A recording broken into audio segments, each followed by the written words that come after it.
Olá, eu sou o Wilson Lima de O Antagonista e Cruzoé e hoje estou aqui ao lado do nosso ministro Ciro Nogueira, líder do PP no Senado, ex-ministro da Casa Civil do governo Jair Bolsonaro. Ministro, muito obrigado pela atenção, obrigado pela entrevista. Eu que agradeço, seja muito bem-vindo. O assunto do dia, né, ministro, e para quem não consegue entender por que eu chamo um ex-ministro de ministro, existe aí um protocolo, né, da gente sempre se referir a uma personalidade com o seu cargo mais alto, né? Ministro, o presidente Jair Bolsonaro chegou hoje ao país, né?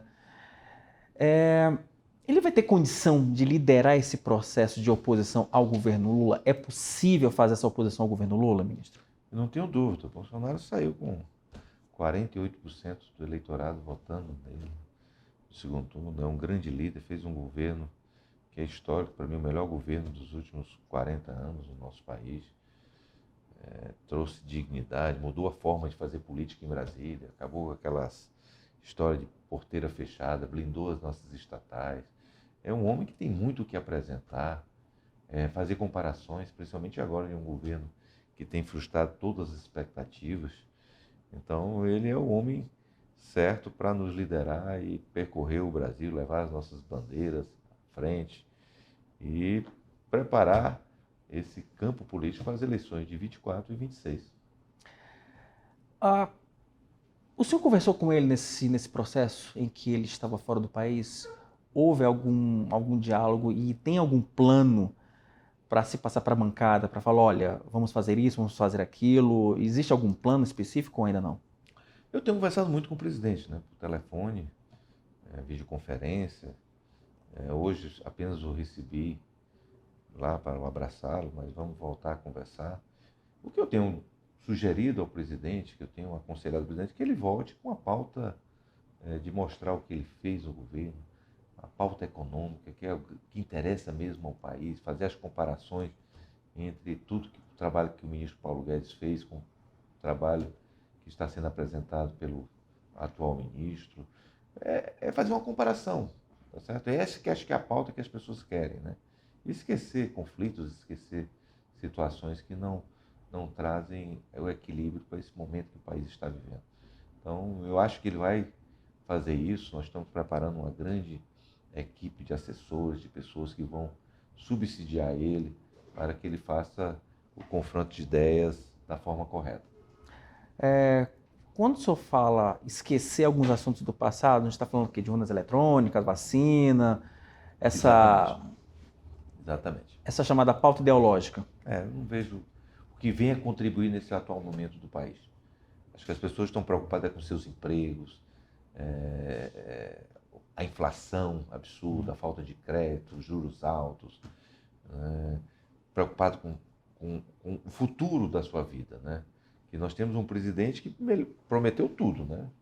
A mais exemplar é a picanha, né? A famosa picanha, a cervejinha, né? E hoje está todo mundo preocupado em perder seus empregos, né? As empresas fechando, ele trazendo um custo ao país, na vida das pessoas muito elevado, por conta de declarações absurdas que estão trazendo. Eu costumo dizer que o Lula hoje é responsável por todos nós estarmos pagando 20% a mais em tudo, porque nós temos uma economia completamente dolarizada e o dólar era para estar 4,50 e está 5,50 por culpa única e exclusivamente de declarações estapafúrdias do presidente e da sua equipe. Agora falando de equipe Lula, né, falando de governo Lula especificamente, não tem como fugir do assunto, novo marco fiscal. O senhor já olhou esse PowerPoint apresentado pelo Haddad e qual é a sua avaliação sobre o que o governo federal apresentou até o momento sobre esse assunto? Eu estou extremamente preocupado, né? Recebemos hoje com toda a fidalguia, discutimos, fizemos alguns esclarecimentos, mas depois eu me reuni aqui com a nossa equipe e a gente não chegou a outro fator que possa levar a esse arcabouço fiscal, é que eles estão apostando tudo na inflação. Porque ele tá colocando que se militando a despesa de acordo com o aumento da arrecadação. E a arrecadação nós só temos dois pontos. Ou se aumenta a alíquota, ou se cria impostos, né? Ou a inflação que aumenta a arrecadação. E se ele disse que não vai aumentar impostos, que não vai aumentar a alíquota, tem aquele espaço de taxar jogos eletrônicos, mas aquilo é muito pequeno, muito pouco. O governo Então, federal está falando ali de taxar lucros e dividendos, mas é PL dos muito jogos de pouco no final. azar. Então ele está apostando tudo que o país vai ter inflação. E só quem sofre com a inflação são as pessoas de baixa renda. Ou quem mais sofre com a inflação são as pessoas de baixa renda, que chegam no supermercado para comprar o feijão, o arroz, e no dia seguinte não consegue mais comprar com aquele recurso por conta da inflação. Que foi o que destruiu o governo Dilma. Foi a inflação. E eu tenho certeza, apelo ao nosso parlamento, nós temos que estar vacinados contra o Dilma 3. Nós não podemos voltar com isso para o nosso país, a irresponsabilidade fiscal, e apostar na inflação para aumentar a arrecadação, para aumentar o gasto público, que é só o que o PT trata, né? Cargos para companheirada, criação de ministérios, criação de despesas que vão trazer muito sofrimento ao nosso país. Agora, sobre essa questão específica da economia, ministro, uma frase que eu escutei de alguns parlamentares desde ontem, aqueles que acompanharam e viram o esboço do novo marco fiscal apresentado pelo Fernando Haddad, foi o seguinte: Wilson, me parece que esse plano, me parece a história do cidadão que promete levar a namorada para Fernando de Noronha, só que contando com o prêmio da Mega Sena. Me parece que é um pouco nessa linha, né? Trouxe muita preocupação. Hoje, dois nomenclaturas deram arcabouço fiscal. Calabouço fiscal e iceberg fiscal. Nós vamos lutar muito contra isso. Lógico, muito debate. Não vamos ser contra por ser contra, como acontecia no passado, sem argumento que o PT fazia a oposição. Nós vamos fazer a oposição sistemática a esse governo, mas não vamos fazer a oposição ao país. Qual seria uma solução? Lógico, é necessário ainda ter a íntegra, a minuta do projeto do novo arcabouço. Então, qualquer coisa que se fale nesse momento, a gente parte da premissa daquele PowerPoint do Fernando Haddad. Mas o que pode ser feito? Se estabelecer uma trava parecida com a da Lei de Responsabilidade Fiscal de 2017? O que pode ali, já de cara, numa largada, já para tentar se mitigar esse efeito nocivo desse projeto? Olha, eu acompanho a política, né, os governos, desde Fernando Henrique. Fernando Henrique, Lula, Dilma, Michel, Bolsonaro, todos aumentaram a despesa. Por quê? A Previdência aumenta fatalmente a despesa. Não tem como você controlar a Previdência, ela tem um aumento contínuo. Mas todos eles, exceto a Dilma, aumentaram a arrecadação. E deu no que deu. O Lula aumentou a arrecadação não como fizeram os outros governos, não por cortar despesas, fazer reformas. Aumentou porque ele pegou aquele momento de bonança, de crescimento do mundo, né, de aumento de arrecadação por conta das commodities. Então ele foi muito favorecido, coisa que não vai acontecer agora. Nós temos o contrário, nós temos um mundo em recessão, um mundo com inflação. Então essa é a nossa grande preocupação, que o Lula não estava preparado para esse atual momento. Por isso que eu acho, às vezes, que o presidente Lula é um presidente frustrado. Um presidente que hoje não tem o poder que tinha no passado, porque nós temos Banco Central independente, ele não tem mais Eletrobras para fazer loucura, a Petrobras, hoje o compliance se segura totalmente, o Congresso está muito mais vigilante e ainda não sucumbiu àquele negócio do toma lá da cá, de entregar os ministérios porteira fechada. As estatais estão blindadas, graças a Deus. Espero que não volte aqueles momentos que trouxeram tanto prejuízo às estatais e ao país. Então, essa é a frustração do presidente. É um presidente que não pode sair na rua em 4 das 5 regiões do país. Né? Então, que é chamado de, enfim... Você viu, o Lula só vai ou no Nordeste ou vê índio lá em Roraima. Vê se ele vai lá em São Paulo, na rua, no Rio Grande do Sul. Então, é um homem que foi no enterro do Pelé, foi achincoalhado. Então, é um homem confinado. E isso traz frustração, traz tristeza para ele. O Lula sempre foi um homem popular, um homem que podia sair na rua, era celebrado. Então, essa é a diferença do que nós estamos vendo hoje. É um governo um pouco refém de promessas que fizeram e não vão cumprir. Prometeu que ia ter um governo muito melhor que os 2 primeiros governos, e só pensa em projetos megalomaníacos de 20 anos. O PT só pensa em governar o país, fazer um projeto de 20 anos, e esqueceu do hoje. esqueceu do amanhã, desse ano, de 23. E é por isso que até agora esse governo é um governo frustrante. Me parece, pelo menos nesse primeiro momento, que é um governo que olha muito para o retrovisor e pouco para a para-brisa. Total. Parece que o Bolsonaro é o presidente do Brasil. Você vai falar nas questões mas o Bolsonaro, o Bolsonaro. O Bolsonaro é mais falado do que o atual governo. Essa cortina de fumaça. Eu tenho medo do Lula, no discurso de despedida, falar do Bolsonaro daqui a 3 anos. Porque virou uma psicose. Parece, às vezes eu vejo até na grande parte da grande mídia, que o Bolsonaro é presidente do Brasil hoje. E isso não é verdade, infelizmente.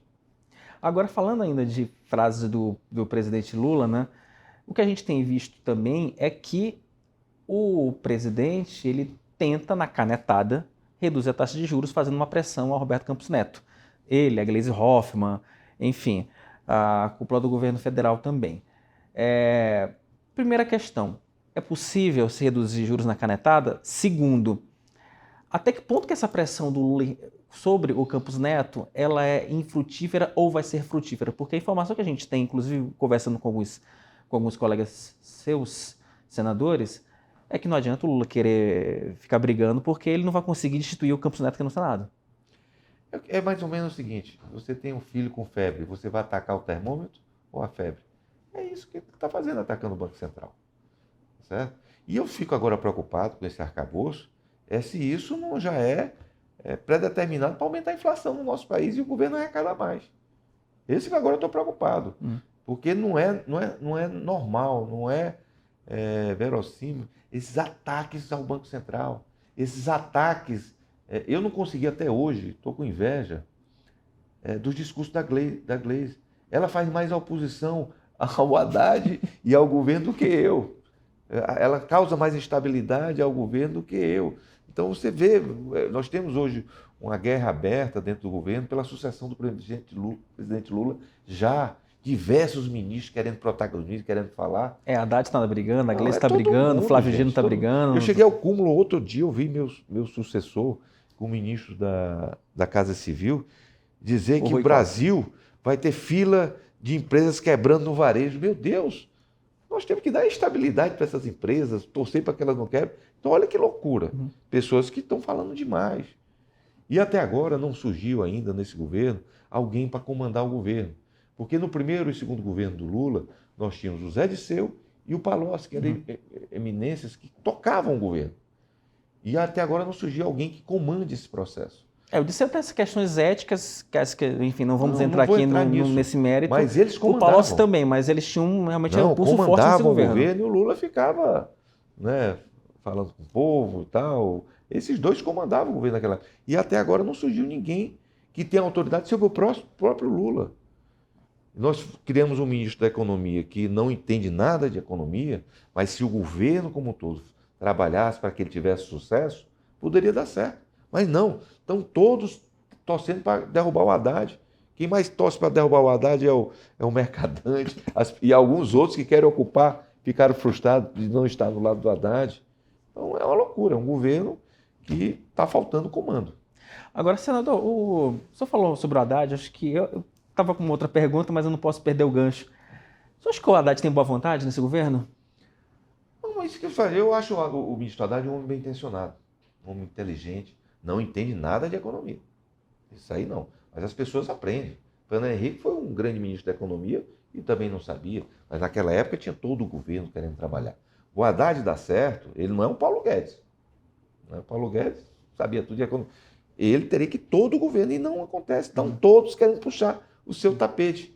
E o presidente Lula parece que gosta dessa briga, gosta dessa disputa para depois ele chegar e definir. É o contrário do presidente Bolsonaro. Bolsonaro tentava, de todas as formas, nos dar autonomia. Ele me deu total autoridade para comandar o governo naquela época. Você viu algum conflito meu com algum ministro, alguma disputa? Não. Certo? Nós tínhamos um ministro da Economia que tinha autoridade. E muitas vezes eu tive reuniões lá que o Paulo Guedes dizia, não, presidente, aí não dá para fazer porque nós vamos prejudicar o país. E a última palavra era do ministro Paulo Guedes, porque o presidente confiava no seu ministro.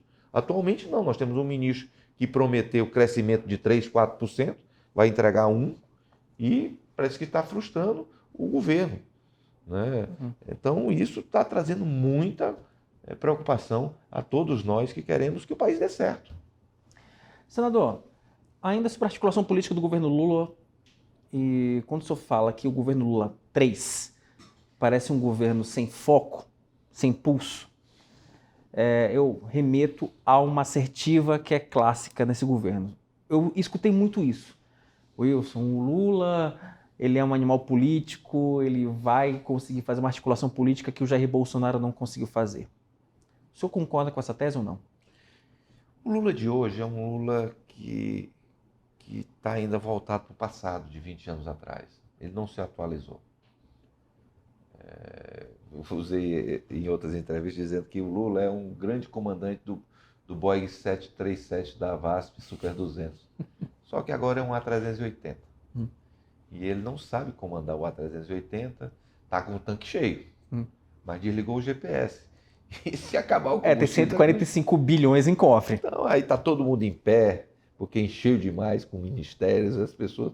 Então, é complicado. E eu acho que ele não se atualizou. O Lula não está consciente, às vezes, de algumas palavras do que ele fala. Eu, às vezes, fico falando, você viu aquela loucura que ele falou da questão do Moro, né? Já pensou se matam o Moro no dia seguinte? O que é que tinha acontecido no Brasil? Tinha um país em ebulição. Iam derrubar o Lula.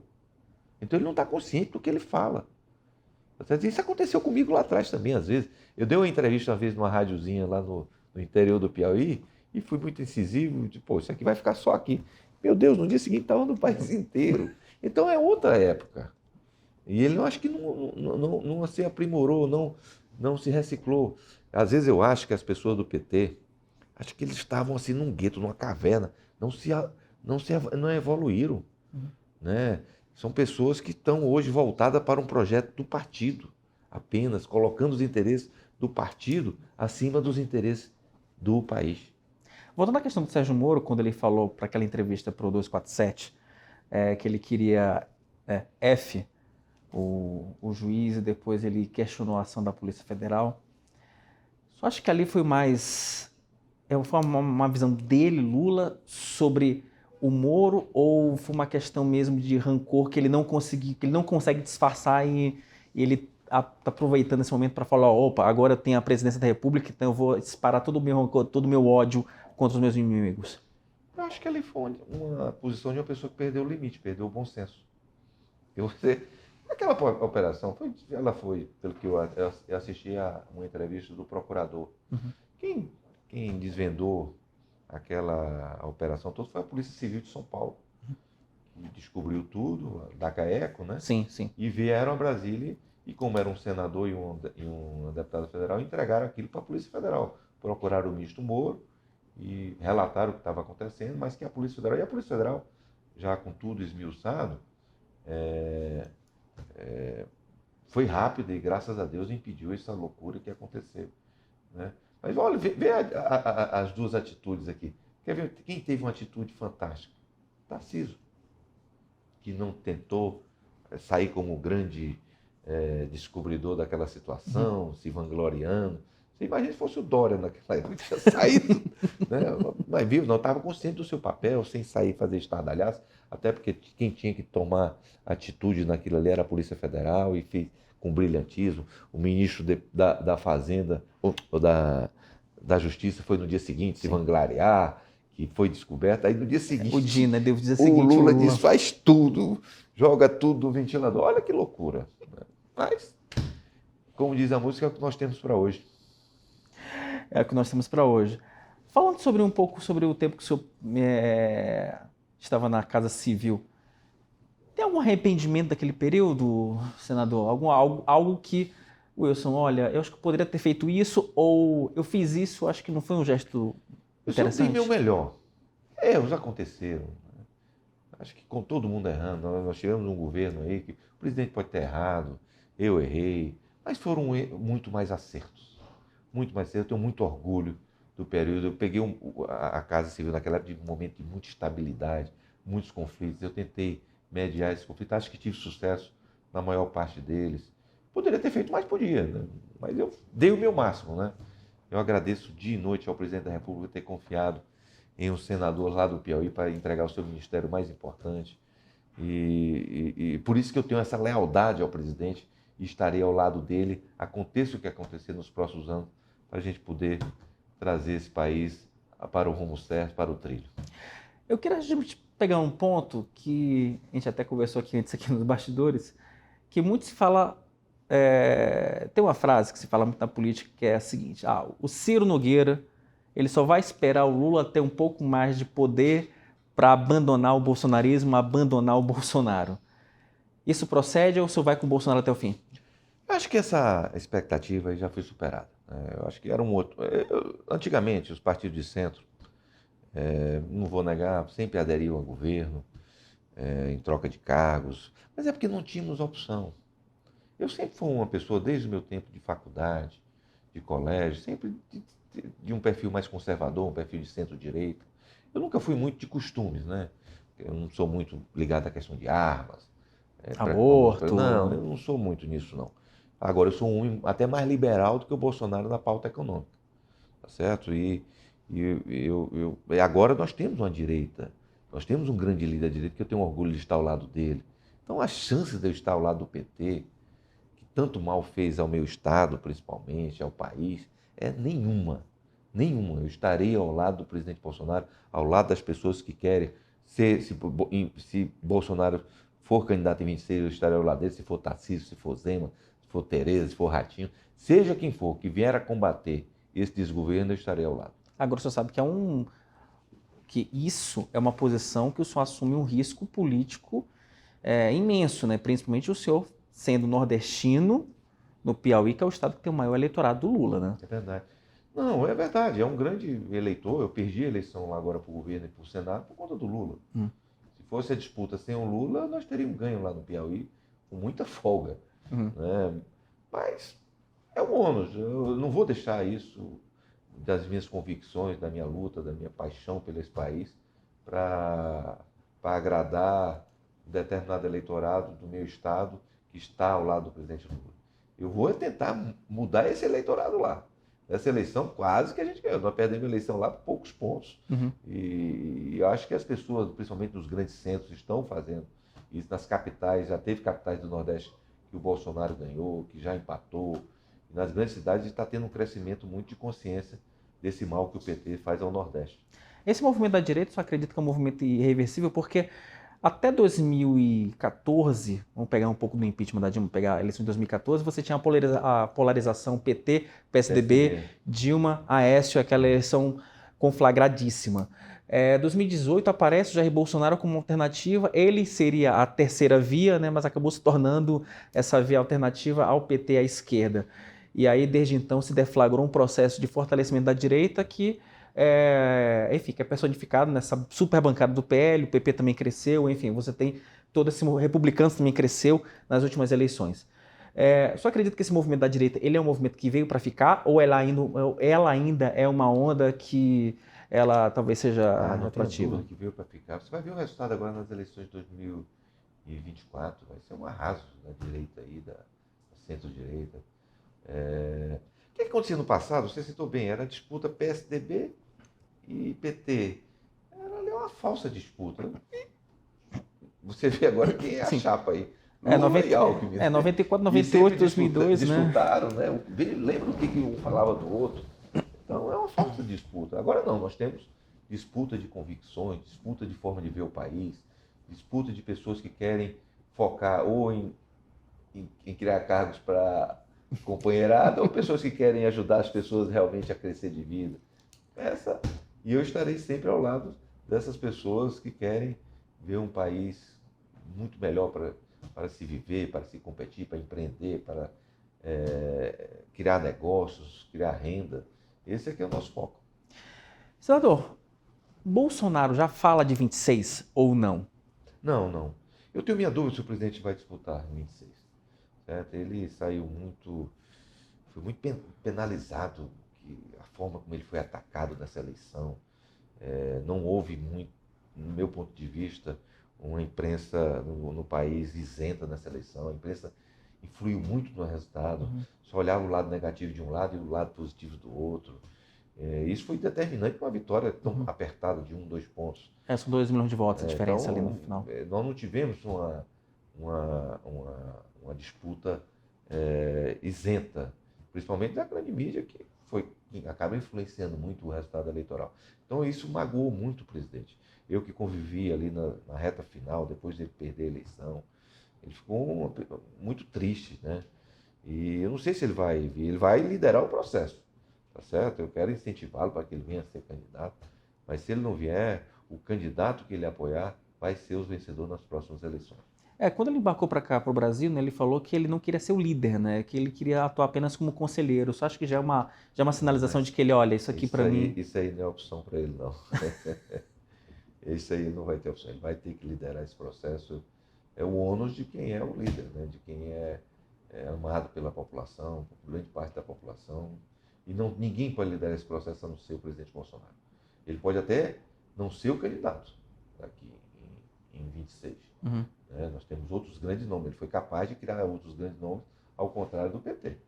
Então, porque o PT é Lula ou... Não, Lula tinha que... Eu espero que nunca falte o presidente Lula no desejo de... Mas não tinha que virar capa o PT.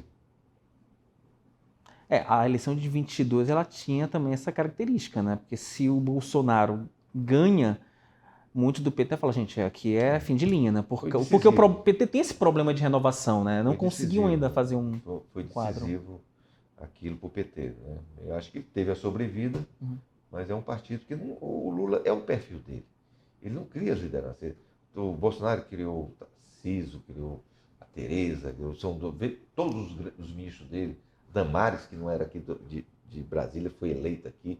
Vê quantos senadores ele elegeu pelo país. Novas lideranças, ele valorizava as lideranças. O Lula, quando vai para um comício, uma inauguração, ele só fala nele. Bolsonaro só falava no ministro. Só falava, ele se enaltecia. E o que é o Tarcísio, gente? Que foi transformado. Você achar que um presidente da República é capaz de pegar um carioca e eleger governador de São Paulo? Por quê? Porque ele valorizou o Tarcísio e vai ser, com certeza, o melhor governador da história de São Paulo. Plano B, se não for Jair Bolsonaro, Tarcísio, Michele, Tereza ou Zema? Eu acho que política é fila, tá certo? O número 1, o 1 e 2 é Bolsonaro e Zema. Tarcísio e Zema. A Tereza é um grande nome, tem um Ratinho, né? Bem outros nomes. Já temos 5 aqui, né? Não, eu acho que são grandes nomes. Eu acho que a dona Michele é a única política no Brasil, além do presidente, que pode escolher ser senadora por 27 estados. Então é uma força política muito grande. Ela pode ser uma grande vice, né, certo? Mas eu acho que como o próprio presidente hoje, ela não tem ainda o traquejo, a experiência de ser presidente da República, né?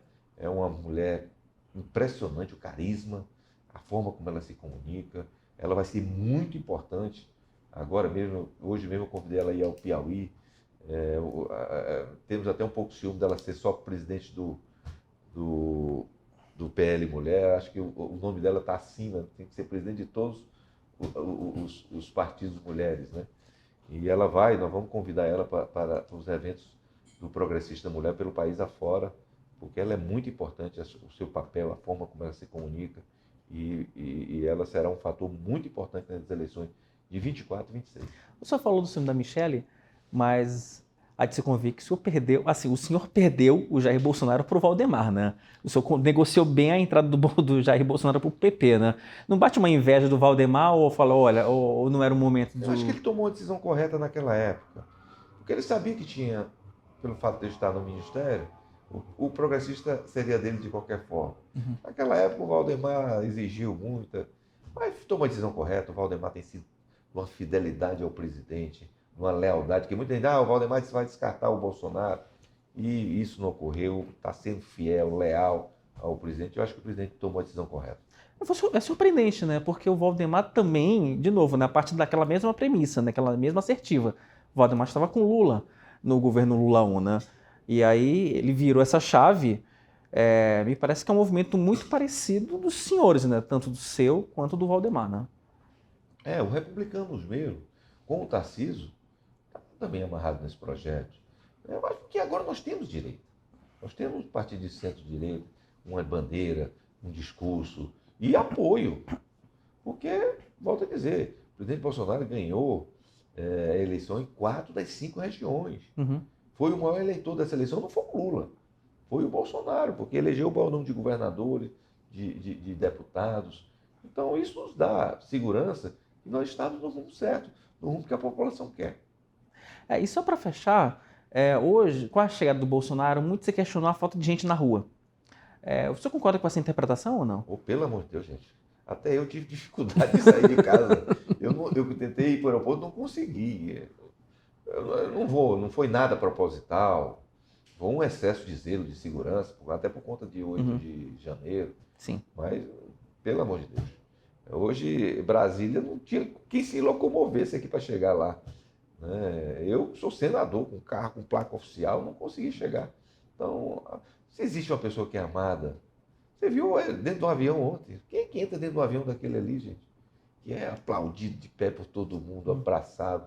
Bolsonaro é o único homem público hoje no Brasil, inclusive onde ele perdeu no Nordeste, que é amado, vai para a rua, as pessoas se vestem de verde e amarelo e tem prazer de estar ao lado do seu capitão. 8 de janeiro influenciou negativamente nessa trajetória política do Jair Bolsonaro, ou da direita, de que o eleitor comum pode associar a direita a uma direita extrema, ou o senhor acha que uma coisa é uma coisa, outra coisa é outra coisa? No início sim, porque foi vendido uma narrativa, que o Bolsonaro era o culpado, mas depois foi caindo por terra. E você vê agora, quem está apavorado com a CPI? Quem está fazendo de tudo para tirar a assinatura? O governo, o PT, porque não tem como explicar como é que o Palácio do Planalto tem um efetivo de 1.000 homens e no dia só tinha 18. E a CPI vai sair, não? Saiu. Por que o Pacheco ainda não chamou uma reunião do Congresso? Mas até o final do ano ele vai ter que fazer, ele vai eternamente, vai ter que chamar, ele vai ter que ler a CPMI. E até agora a grande maioria, ele não vai conseguir tirar as assinaturas nem na Câmara nem no Senado. Isso aí já está decidido. Vai ter que ser esclarecido 8 de setembro através de uma CPMI, para esclarecer fatos, sem perseguir ninguém. Nós só queremos a verdade do que é que aconteceu no 8 de janeiro. Porque tem um caso curioso, né? Porque o Pacheco ele precisa convocar uma sessão do Congresso, o PT tem interesse na sessão do Congresso porque precisa analisar os vetos da Lei de Segurança Nacional e aí das medidas provisórias. Não vai ser eternamente. Pacheco, mais dia menos dia, vai ter que cumprir o seu papel e convocar a sessão do Congresso e ler a CPMI. MP, resolve agora na próxima semana? Está próximo de um acordo ou não? Espero que sim. Eu acho que, como dizia meu pai, toda briga não tem uma pessoa 100% certa, nem uma 100% errada. Acho que falta os dois presidentes das duas casas, são dois grandes homens públicos, sentarem, colocarem as divergências de lado e os interesses do país e do Congresso Nacional acima de tudo. O senhor toma partido de algum deles, Lira ou Pacheco? Não, acho que tem muita gente que quer a disputa. Esse acordo não saiu por conta da disputa de Alagoas. O meu querido amigo Renan, que é um grande amigo que tem, não deixou que esse acordo acontecesse por causa da disputa dele com o Lira. Mas eu acho que daqui a pouco o Congresso vai cair na real e nós vamos superar esse fato. Uma última pergunta. Lá na Câmara já existem vários pedidos de impeachment do presidente Lula. Só acredita em impeachment ou não? Ou o Lula vai sangrar até o final? Não tem, até porque não tem cabimento fazer o impeachment de um presidente que assumiu há 90 dias. Isso aí não. Mas eu não sou do PT, se fosse do PT, no primeiro dia ele já estava pedindo impeachment, né? O PT pediu impeachment de Itamar, de Fernando Henrique, de Michel, Bolsonaro. O PT é especialista em impeachment, no dia seguinte, né? No dia seguinte eles já estão me dizendo, eu não. Eu acho que nós temos que dar, eu ainda espero que o presidente corrija seus rumos, que melhore, que faça jus à votação que teve e que transforme a vida dos brasileiros para melhor. Eu não estou aqui, eu não sou daqueles que ficam torcendo contra o piloto se eu estou dentro do avião. Né? Então vamos pensar. Se lá na frente o país ficar o caos como a Dilma aconteceu, aí é outro cenário, mas eu não espero que isso aconteça, não. Pelo menos não um cenário de curto prazo. Não. Nós temos que dar toda a chance para aquele governo que tome as medidas corretas. E eu aqui no Senado vou fazer a oposição ao seu governo, mas o que for de bom para ajudar que ele acerte, eu vou fazer de tudo para que seja aprovado. Senador, obrigado pela entrevista, um grande abraço. Foi muito boa, gostei muito.